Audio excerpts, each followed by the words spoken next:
Welcome to the latest episode of the Low Production High Value Show, a show for and about entrepreneurs. On this episode, we'll be speaking with Mandy MacPhee, founder of Illumination.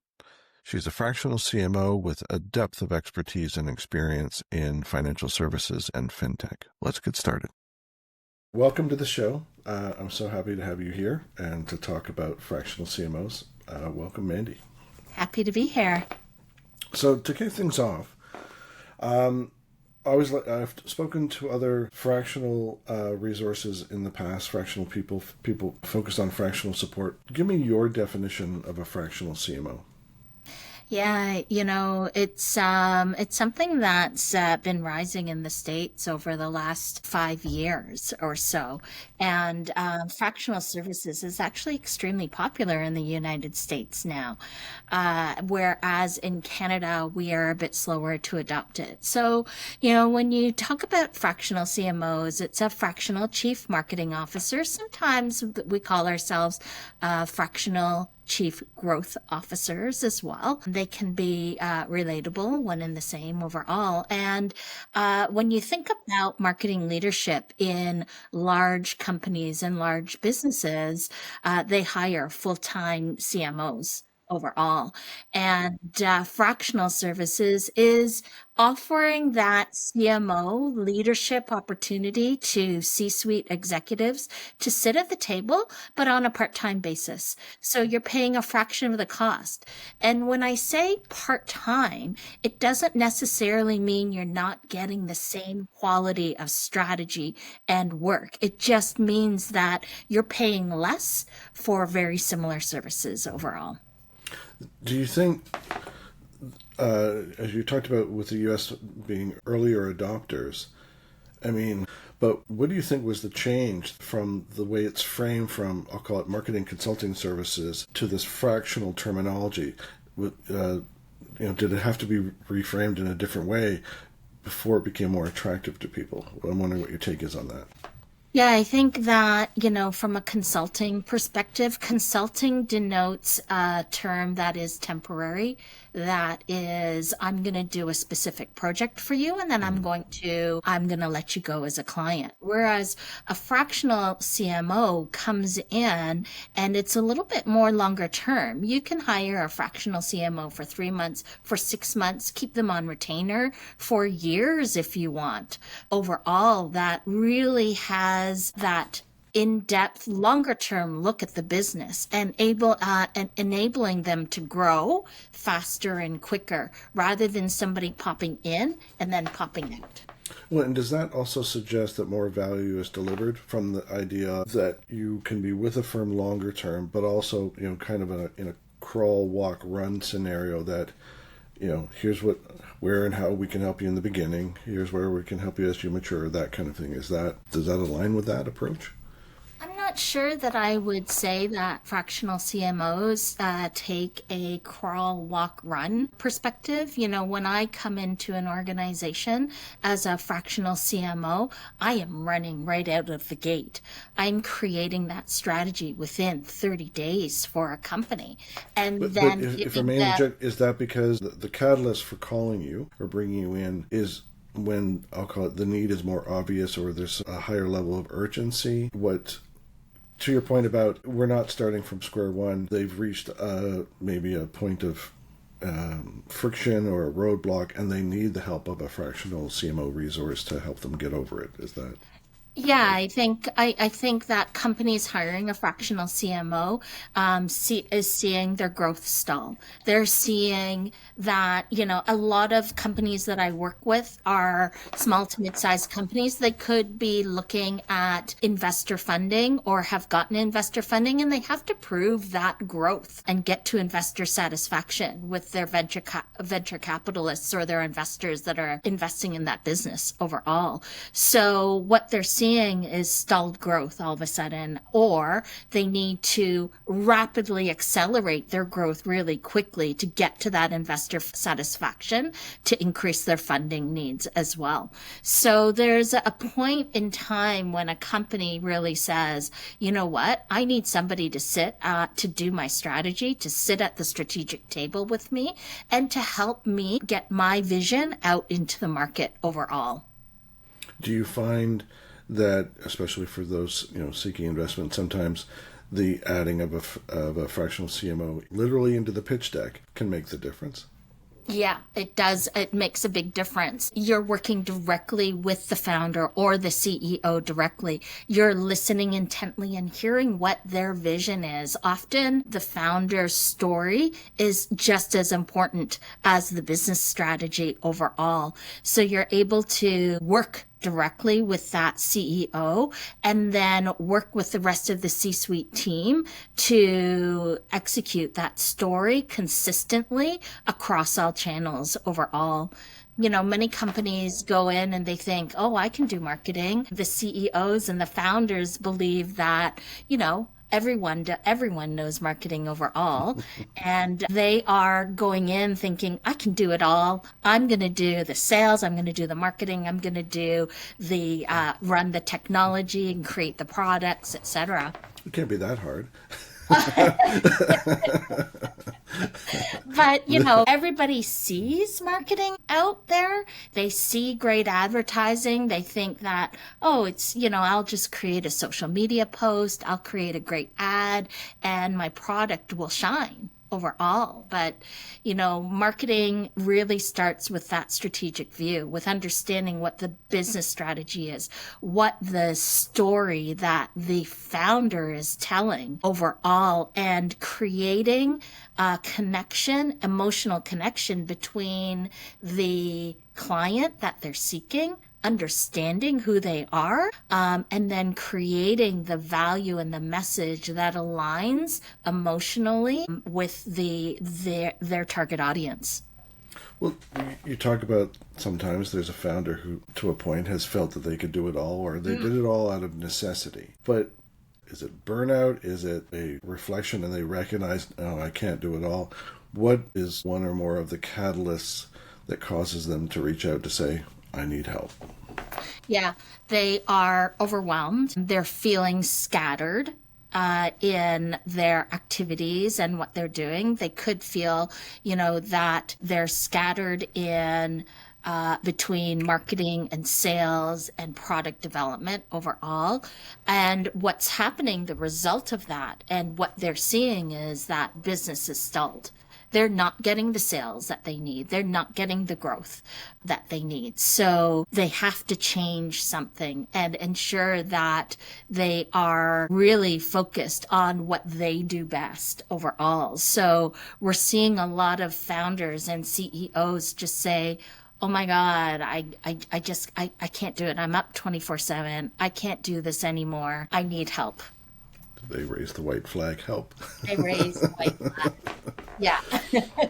Well, so you talked also, about... Sorry. Yeah, no, it's go ahead. also the fact that their investors are saying, hey, you need help. We need to see that growth. We're not seeing the growth with your organization. If you want to get to that from seed funding to Series A funding or Series B funding overall, you need help to show that you can grow as an organization. Well, is there, and I'm not asking for any breach of confidentiality, but when the board, which usually includes investors, comes to the founder or CEO and says, it's a moment of tough love, and they're saying, you need to get out of your own way, you need help, we need to see growth, etc. Is there ever, I'll call it a dynamic, where they're coming to you with reluctance and there's some difficulty for them to let go and to delegate? Or how do you navigate that? Yeah, I think it's about trying to solve their pain point and what their pain points are. So I think some founders don't believe that they need the additional help overall. that they're doing it all themselves, that they can continue to do it all themselves. I think it's about, pinpointing, really listening and understanding what their pain point is, what problem are they trying to solve, and then how can I come in and help them solve that problem. Problems could be time, problems could be money, right? We're seeing a lot of companies just spend marketing dollars without getting that growth outcome, without measuring to that growth outcome. Yeah. Well, And they're saying, oh my God, I got 1,000 engagements. Isn't that amazing, Mandy? And I'm saying, well, you got 1,000 engagements, but how much business did that bring in? then what happened? Right? Then what happened after that? Yeah. So 1,000 engagements is great, but how do they translate that back to business growth overall? Well, and you talked a moment ago about, you hit the ground running when you're into a new engagement. Do you have a standard approach, a standard methodology to quickly assess the situation, choose a direction, and also resolving what needs to be the short-term focus versus what needs to be envisioned for long-term? Talk to us about that a bit. Yeah, so I do have a very systematic process. The first thing I do is a complete audit of the organization, and that takes time from everyone that's working within that company today. So it's about understanding the business goals, the business targets, where they're at. What does the org structure look like? What current campaigns, marketing campaigns do they have in market? What does their sales team look like? And how are they aligning sales to marketing to product overall? And really assessing the founder's vision overall and listening and understanding. And I spend a lot of time recording the founders to hear about their story, how they got to where they are, because, for small to mid-sized fintech and financial services companies, the founder's vision is often where you find that unique value proposition that you can get out into market overall, and that story to tell overall. So I spend a lot of time listening to everybody in the organization, assessing the business, assessing what marketing team they have in place, what vendors they have, what campaigns they have out of market, and then based on that assessment, I'll put a full strategy together. So that happens within 30 days. And that strategy will include understanding who's their ideal client, doing some research around understanding that client and understanding who their niche audience is overall. Many companies feel like, they can just spray and pray and target everyone overall. Hyper-targeting, understanding, doing that foundational work on your understanding who your client is and understanding how that your business plan, how your vision and storytelling matches to that client is a critical foundational aspect of building out your strategy. It's like building the foundation of a house, right? You can't put a house up on sticks without a solid foundation. Your house is just going to fall overall. It's the same thing with marketing strategy. Might right? hold for a bit, but not for long. Exactly. So, within 30 days, I've got a marketing strategy. I've done the research around the background and who their ideal customer is with 30 and 60-day recommendations to move forward, to accelerate, and ensure that we're continuing to move quickly overall.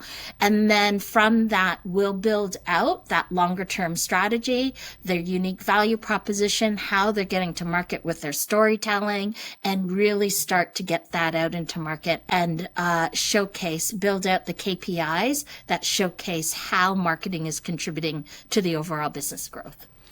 How much of the KPIs that you define are ones that tend to be part of your, I'll call it your standardized methodology, and how much of it is tailored to the hot buttons of the founder or founders in terms of like where their attention lies? Because sometimes it's like, in anticipation, we know you're going to ask about X, so we're going to make sure we have those numbers versus trust us as senior marketers that these are the things that you should be concerned about. Here's what we're going to measure, and here's the so what of that measurement. But that balance of, I'll call it the standard ones that are critical and important, and the hot button ones that seem to garner the attention of the founders. Sometimes they're not the same.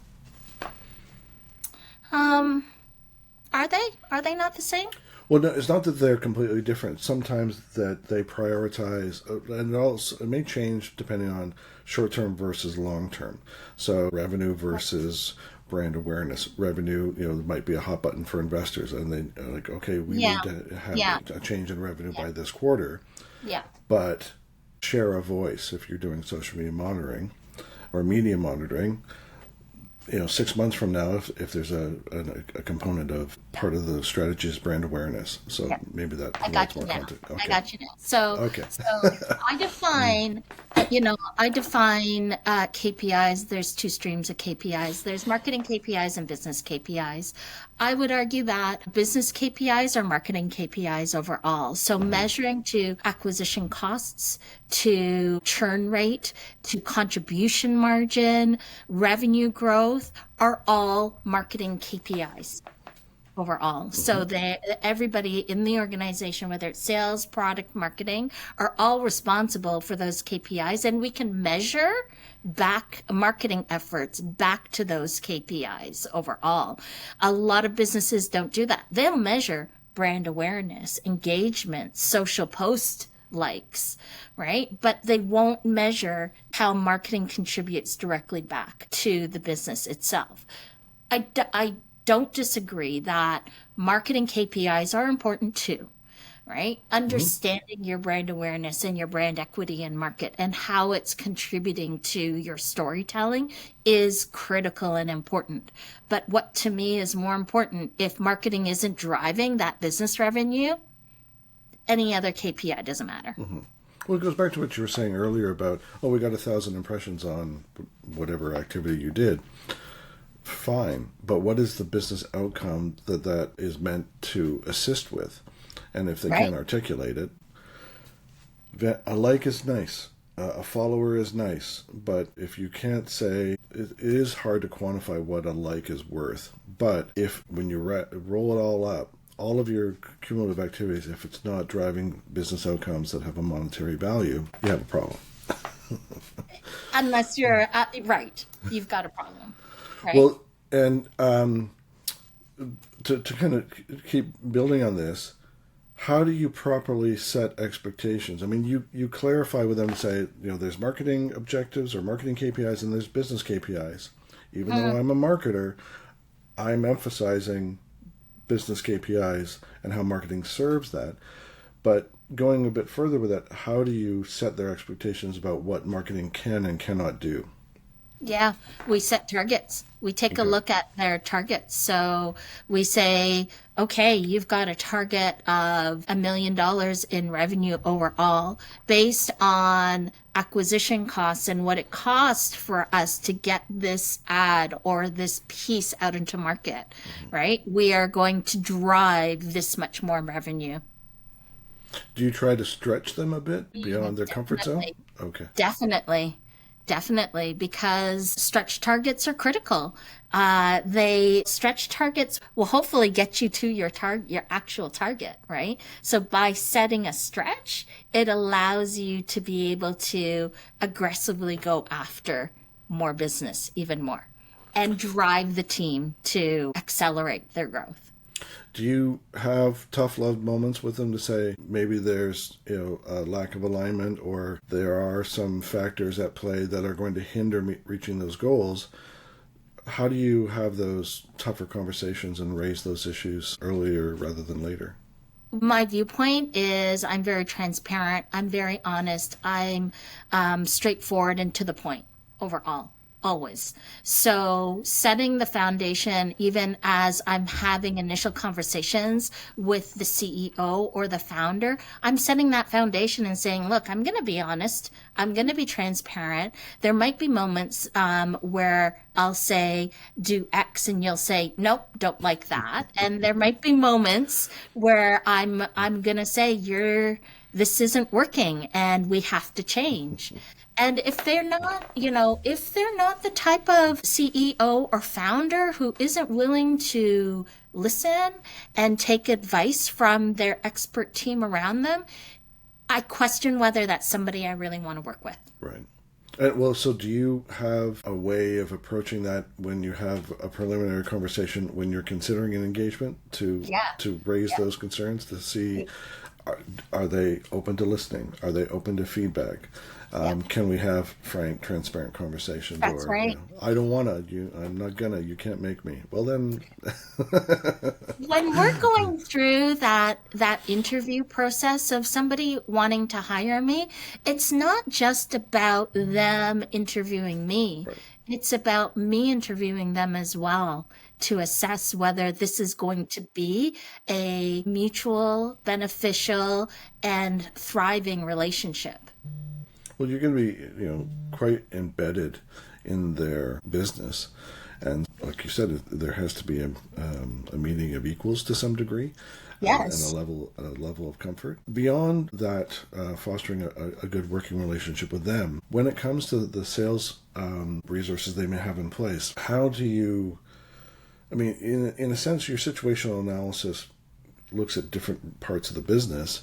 When it comes to the sales area and sales alignment, how do you approach that? And one, to assess the situation, and two, get both parties pointed in the right direction with alignment. It's collaboration. It is working with the sales team, not directing the sales team. It is really, when you think about a great go-to-market plan, your message has to get out across all channels, and that includes your sales team. Sales teams have extremely valuable conversations with their clients overall. They have the insights. They know what their clients want. You have to listen. As you're developing that go-to-market plan, you have to listen to the sales team. You have to work in collaboration with them. It's a 50-50 relationship, or I would even call it a 30-30-30 relationship between the sales team, product, and marketing. It's a trifecta, right? On how you're going to effectively get that unique value proposition out in market. It's not about marketing working in isolation, sales working in isolation. It's not a siloed approach. It is very much an integrated approach to go into market effectively. Have you had conversations with founders where you've made recommendations about getting the good to great phrase, getting the right people on the bus, meaning that they may have to make some changes? Yeah, I think that those are critical conversations to have with founders. As you go into any organization, the value that I'm providing isn't just about what to do with the marketing team. It is that outside view as well, coming into an organization and having a fresh pair of eyes into how the organization is structured and what needs to happen in order to accelerate that growth. So yeah, there might be times where I'll make a recommendation to say, your BDR over there isn't working out. He's not driving in the business that you need, and the messages that he's getting out into market isn't working. You might want to replace him with someone else. Mm-hmm. Well, do you tend to advise on either retraining, upskilling, or moving into another role versus moving out where possible, or? Yeah, being coming into an organization as a CMO, isn't that what, even if it's fractional or full-time, that's what a CMO does. They assess their teams. Yeah. They provide that marketing leadership. They drive employee culture and employee satisfaction overall coming in. So absolutely, we need to assess the organizational structure, assess what the needs are, and ensure that they've got the right resources to get to an efficient and high ROI.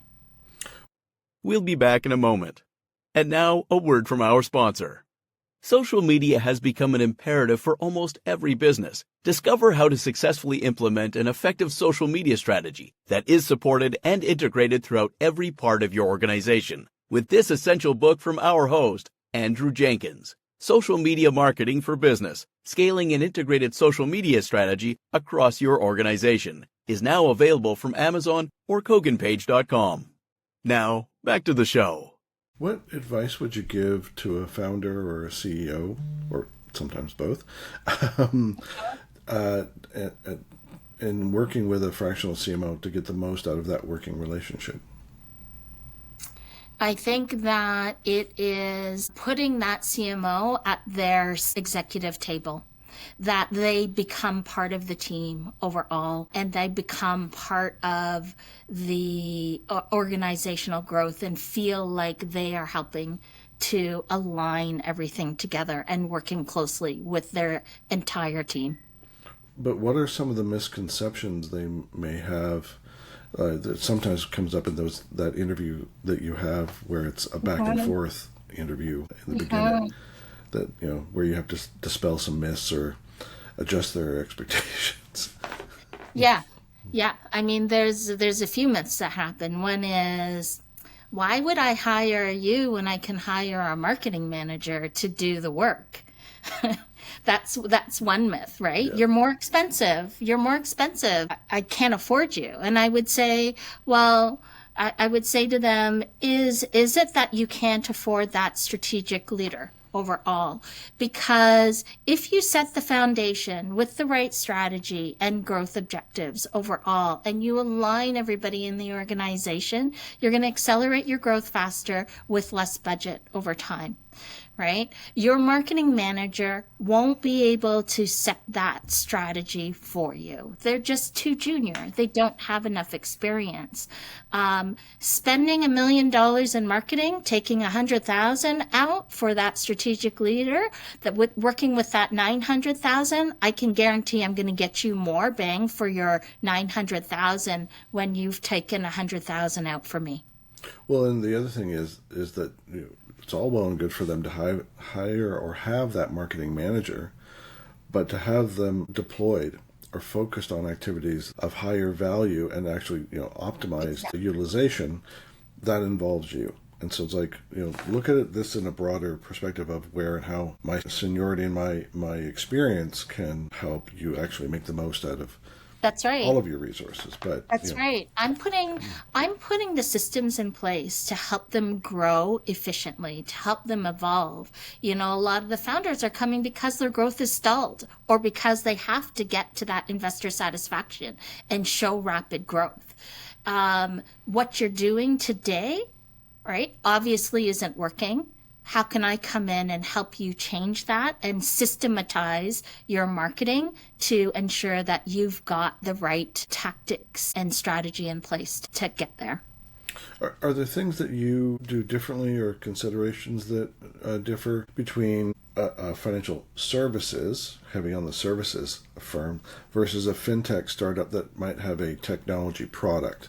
And I'm just curious about distinguishing between the two from your perspective. Well, I think the distinguishing factor is more, am I focused on a B2B audience or a B2C audience overall? Mm-hmm. There are fintech firms and banking firms that are solely focused on D2C, very different marketing strategy than someone who's focused on a B2B strategy overall.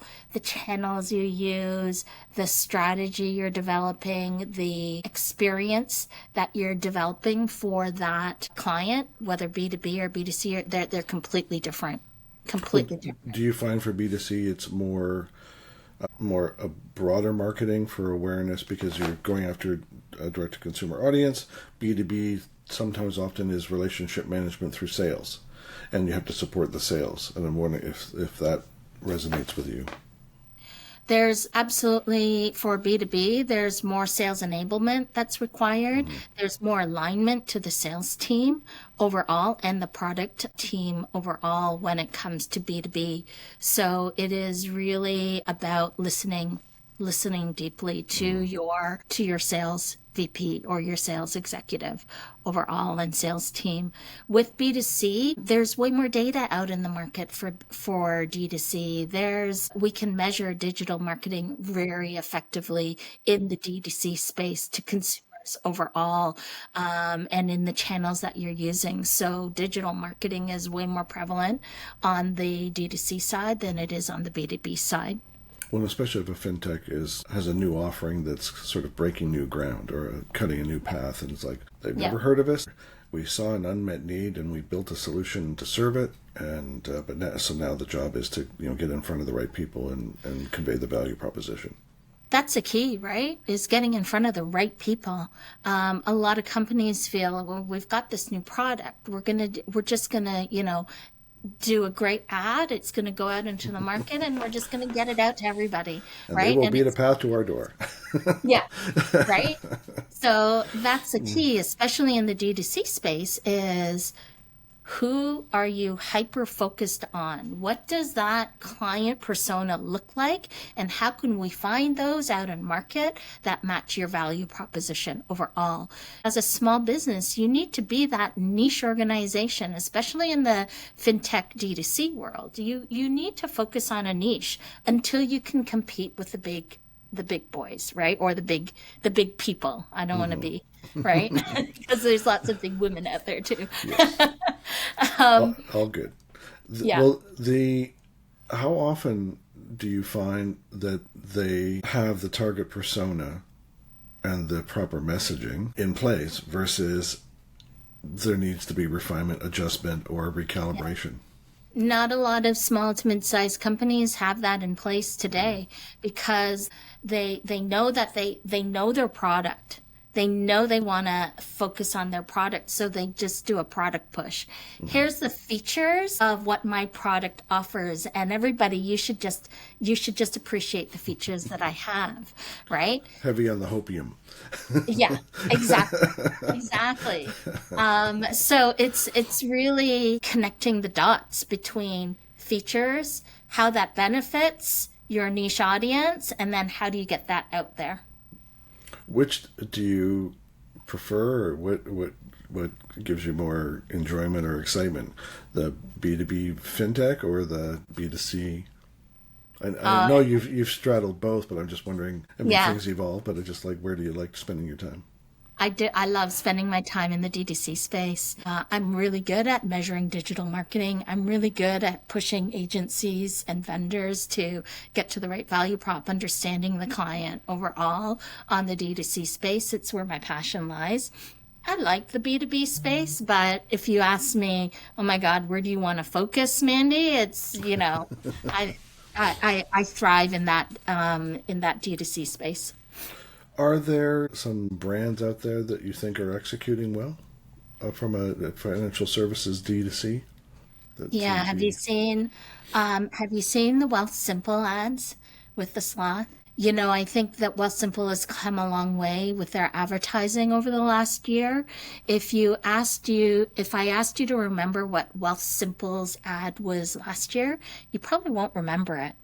What's really nice about this year's Wealthsimple ad and the sloth is it had an emotional connection to their consumers. It drove from a single persuasive idea that investing can be hard and it's not an easy process and it's not a quick process. You need to take your time, right? And invest with confidence. Mm-hmm. Love that ad. It resonated across the board, I think.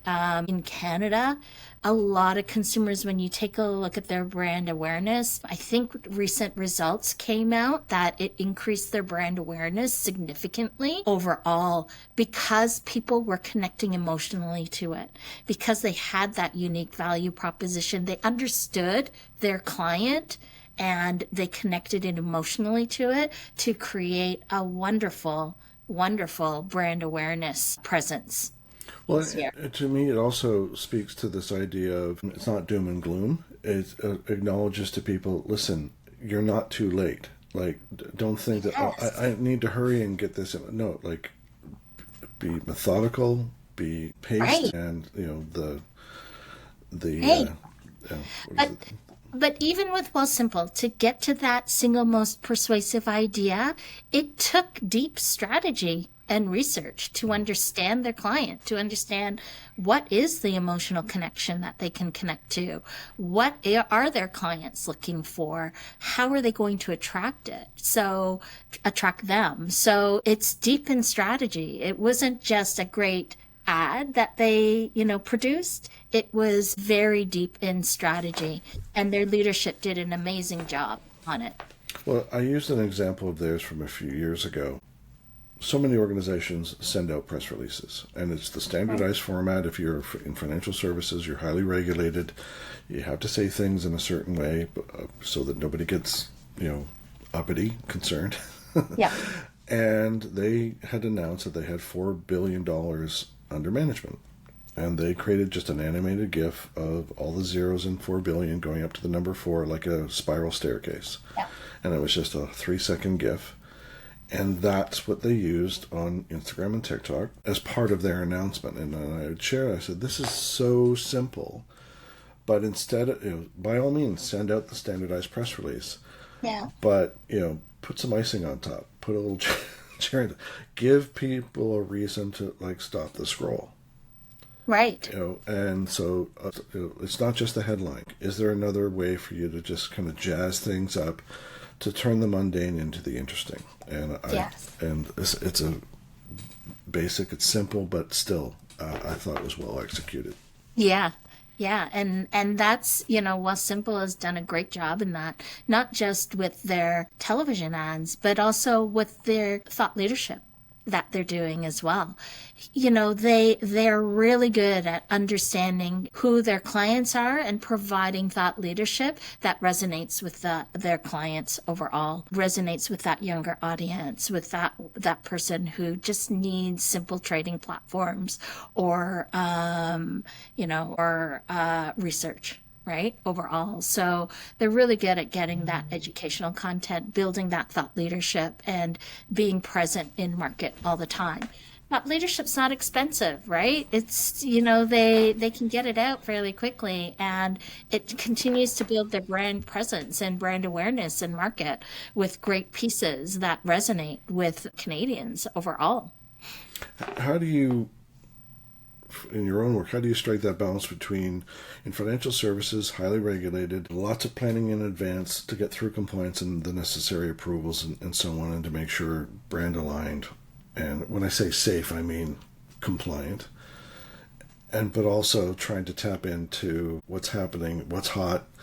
Is there a meme, in basic terms, that like a trend that we can hitch our wagon to that is brand aligned, but that is timely? And how do you navigate that?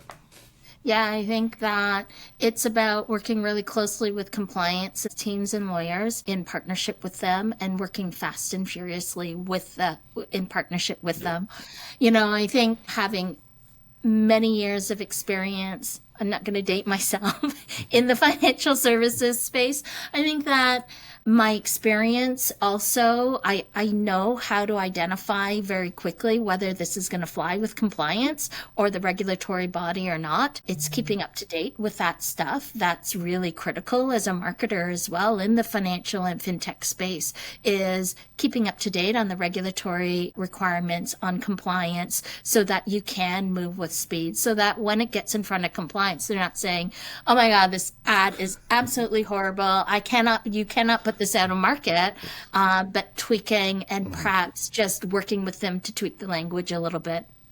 The best compliance partners that I've worked with have said to me, hey, how can we do this together? How can we get the right message out together and still be regulatory compliant?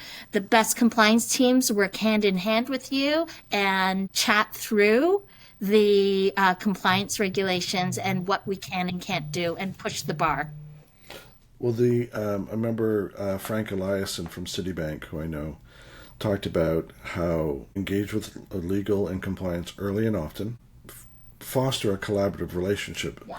He said, because their job isn't to say no, and it's not that they look for every opportunity to say no. They're aligned with, we're in the business of achieving corporate goals, and if we can collaborate and help you do that as opposed to saying no, then we're game. But we also have a responsibility and a mandate to protect the brand and also adhere to compliance regulations. So that's right. That's right. But you're absolutely right. Compliance teams want to engage with you early and get ahead of the game and work with you rather than you sending them something, say, hey, just tick the box and approve this for me. I remind people, say, because we've done a lot of work in financial services, that first and foremost, they are stewards of people's money. Many of our institutions are over 100 years old, and social's only 20. So That's right. they're big ships. They are slow to turn. So just be patient. And you also have to just recognize there are certain things that happen in social that will never happen in financial services social. So that's right. Trust is the biggest thing in the financial services industry. You have to earn the trust quickly, and keep that trust over time. As soon as something happens in the financial services industry, you very quickly lose that trust overall. So your compliance teams, your lawyers, your risk teams are all there to help you and to help ensure that the companies are building and maintaining the trust all the time. Well, so critical. Yeah, years to build it, minutes to lose it. So yes, be careful. Exactly. When it comes to founder and CEO, if they're reflecting, if there's questions or there's areas of the business they should be examining and asking questions to themselves that could be catalysts or triggers to contact you, like where should they be looking? What sort of things should they be thinking about, considering, or reflecting on, or questioning? Yeah. If they're seeing marketing as an expense, that's where you need to connect with me, because marketing is not. Well, that's easy. Yeah, marketing can be a profit engine. It does not need to be an expense for you overall. An expense to me signals that you're spending money and not getting the value, or not properly attributing the value to marketing efforts overall. So kind of a lack of belief to some degree?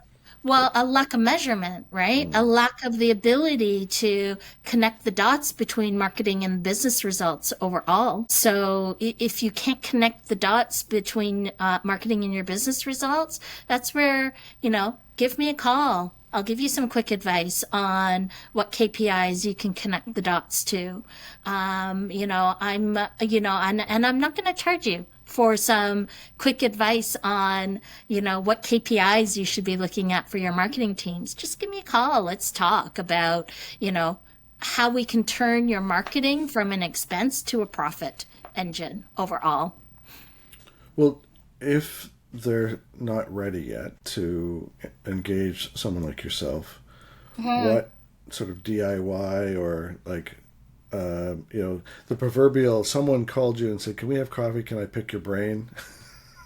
What would you give them in the some advice that you would give them over coffee to bridge the gap for a little while until they're ready, or they've got the budget, or they've raised the next round?